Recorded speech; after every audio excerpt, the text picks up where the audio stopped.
Si aujourd'hui tu souhaites développer ta boutique Etsy pour vivre de tes créations, j'ai une bonne nouvelle pour toi parce que dans cette vidéo, je vais te donner 3 astuces que j'utilise pour ma propre boutique. L'astuce numéro 1, c'est la plus importante parce qu'elle va permettre à ta fiche produit de convertir. C'est-à-dire que ton client passe à l'achat. Et elle va également te permettre d'atteindre ta clientèle cible. Tu dois utiliser des mots-clés de longue traîne. Qu'est-ce que ça signifie? Si par exemple tu vends des bracelets personnalisés, c'est beaucoup plus pertinent que tu utilises le mot-clé bracelet personnalisé pour homme plutôt que le mot-clé bracelet homme. Pourquoi? Le mot-clé bracelet homme, il va avoir une très forte concurrence. C'est-à-dire qu'il y a beaucoup de gens qui vont taper cette recherche sur Etsy. Et donc, ton bracelet, il va se retrouver un peu noyé dans la masse de tous les bracelets pour hommes qui sont proposés sur Etsy. Et donc, tu auras moins de chances d'être vu et tu auras aussi moins de chances d'être choisi parmi la grosse concurrence qu'il va y avoir. En revanche, en tapant bracelet personnalisé pour homme, déjà le premier avantage, c'est que ton client, lorsqu'il formule sa requête, il va tomber sur ce qu'il cherche précisément. Tu vas vraiment cibler en fait la recherche du client et donc ta fiche produit elle a davantage de chances que le client l'achète puisque c'est vraiment ce qu'il recherche. Et d'autre part, c'est un mot-clé beaucoup moins concurrentiel, donc forcément il y aura moins de concurrence. Donc tu l'as compris, si tu veux avoir plus de chances de vendre ton produit, il faut que tu utilises des mots-clés de longue traîne. La deuxième astuce que je te recommande, elle est très simple et elle est très efficace. En te rendant dans la barre de recherche Etsy, les 2 avantages, c'est que tu vas trouver des mots-clés qui sont très pertinents et que si tu es un petit peu en manque d'inspiration, tu vas pouvoir t'inspirer pour trouver des mots-clés. Donc tu vas taper le début du produit que tu vends, pour lequel tu veux trouver des mots-clés. Donc on va rester sur les bracelets personnalisés, donc je vais taper juste bracelet. Et en fait, tu vois que ici, il y a toutes des suggestions hommes, bracelet personnalisé, bracelet perle, bracelet femme, bracelet couple, bracelet prénom, bracelet jonc, enfant, cordon, homme personnalisable, etc. Donc tout ça, c'est des suggestions, qui sont faites par Etsy parce que c'est des requêtes qui sont fréquemment cherchées, donc c'est des requêtes qui sont très pertinentes. Donc voilà, si tu es en manque d'inspiration, tu peux t'inspirer de tout ça et si tu veux des mots-clés de longue traîne, eh bien, par exemple, tu vas mettre bracelet homme et tu vois qu'il y a encore une liste de mots que tu peux ajouter à ton bracelet homme pour avoir, des mots-clés de longue traîne si évidemment ce sont des mots-clés qui correspondent, à ce que tu vends. Et la troisième astuce, c'est d'aller t'inspirer de ce qui fonctionne pour les bons vendeurs, parce que si ça fonctionne pour eux, eh bien ça va fonctionner pour toi.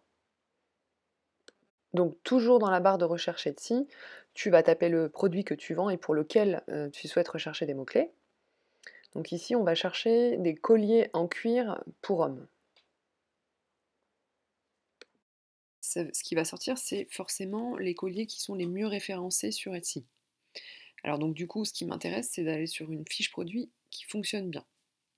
Donc la première, ici, je ne vais pas la prendre. Pourquoi? Parce qu'ici, il est inscrit publicité d'un créateur sur Etsy. Ici aussi, également, publicité d'un créateur sur Etsy. Alors d'accord, les fiches produits, elles sont en haut de la requête, sauf que le créateur, il a payé pour apparaître ici en haut. Et nous, ce qui nous intéresse, c'est pas ça, c'est d'être bien référencé de manière naturelle, de manière gratuite. Donc on descend un petit peu, et ici, par exemple, là, je vois sur ce produit-là qu'il est bien référencé parce qu'il est en haut des résultats. Ça n'est pas une publicité payée par un créateur, donc ça veut dire qu'elle est bien référencée. Je clique dessus.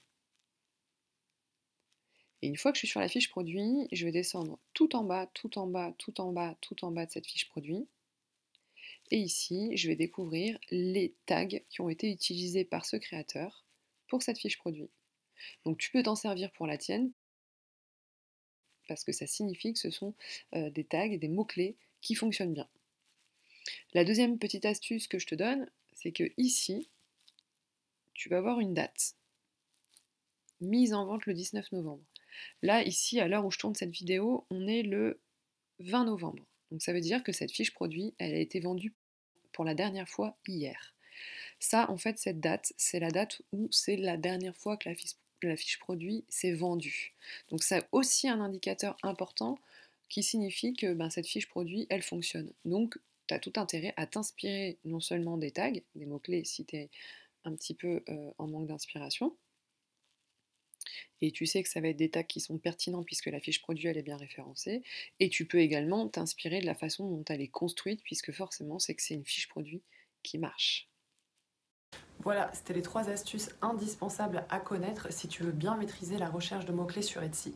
Alors ce qui est bon à savoir aussi, c'est que si tu veux vraiment améliorer la visibilité d'une de tes fiches produits sur Etsy, il y a d'autres critères qui vont être pris en compte, comme par exemple si elle est souvent mise en favori, si elle est souvent achetée, si elle reçoit des bons avis. Tout ça, c'est des critères qui vont être pris en compte par les algorithmes d'Etsy pour déterminer si ta fiche produit elle est qualitative et pour la booster un petit peu en haut des résultats de recherche. Le secret d'une boutique qui est rentable sur Etsy, c'est aussi de proposer des articles qui sont revendables à l'infini. Alors je m'explique. Par exemple, si tu vends des pièces uniques, c'est très bien, sur Etsy, tu trouveras ta clientèle. En revanche, une fois que tu auras bien travaillé ta fiche produit, qu'elle sera bien référencée et qu'elle sera visible et que tu auras réussi à la vendre, malheureusement, tu ne pourras pas revendre ton produit puisqu'il n'existe plus. Et c'est un petit peu dommage d'avoir fait tout ce travail et de ne pas pouvoir revendre ton produit. Donc moi, ce que je conseille, et c'est un petit peu le secret si tu veux vivre de ta passion, c'est même si par exemple tu proposes des produits personnalisables, eh bien c'est toujours de te baser sur la même fiche produit, parce qu'une fois que tu vas l'avoir travaillée, eh bien tu pourras la revendre, la revendre, la revendre indéfiniment.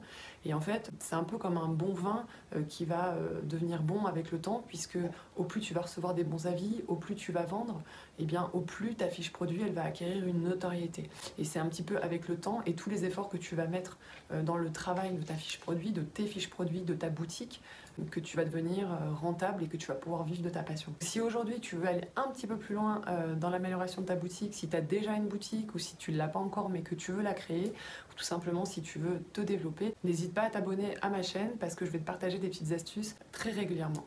Je te dis à très bientôt.